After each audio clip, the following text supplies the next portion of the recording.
Hi folks, last time we talked about how to make simple selection choices, like this one. If team equals Wimbledon, then it's an excellent choice. However, we now want to learn a bit more about the line here, about if statements, and in particular these things here. What can we use to compare them? Is it just equals to? Well, no, it's not.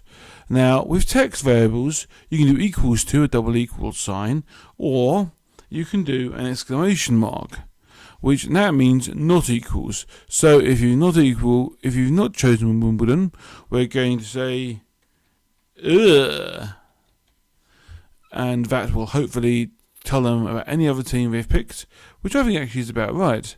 So, team is Wimbledon, so let's run it, let's see what appears. Which team do you support? Let's say Southampton. Which team do you support? But if I type in Wimbledon, it should say nothing at all. You see, it likes Wimbledon. It's nice to us. So, there you go, you see. Team you support, fair enough. But that's for text. You can have equals to or not equals to. But for numbers, we can have quite a bit more in ways of doing this. So let's look this up. So say I'm going to make a variable called age, and say equal to 16 years old. Age equals 16. Nice and simple. There it is.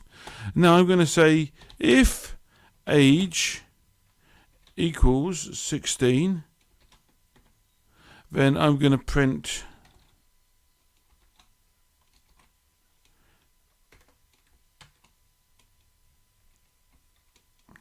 hi, how are you? There we are. So, and that will say if age is equal to 16 a number, no need for speech marks on numbers, we can just run it, and I can now say hi, how are you? So it does it straight away, hi, how are you? Perfect.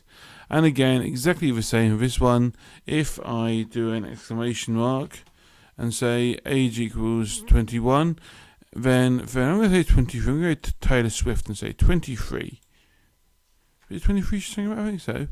So if age is not equal to 23, hi, how are you?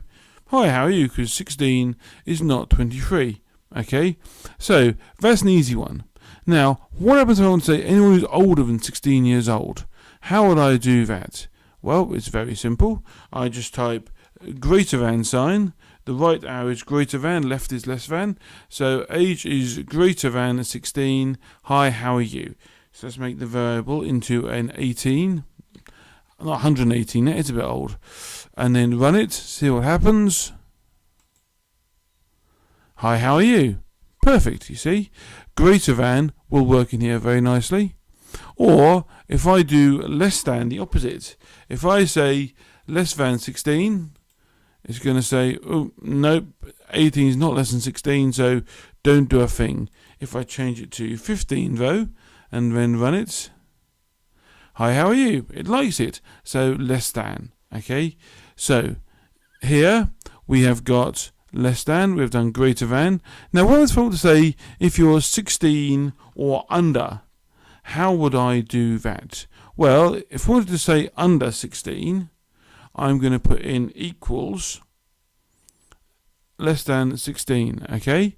And hopefully that'll be 16 or younger. So press play. Hi, how are you? And if I change that now down to say 3 or 13 even, it will say, hi, how are you? Perfect, you think, okay, that works nicely. And I can change it. I can say, are you older than or equal to 16? So just run it again. Perfect, that works nicely. And prove it works one last time, 20.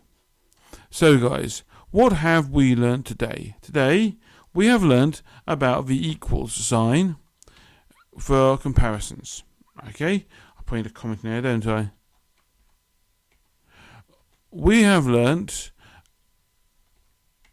about the greater than sign and the less than sign. We have learnt about the less than or equals to sign and about the greater than or equals to sign.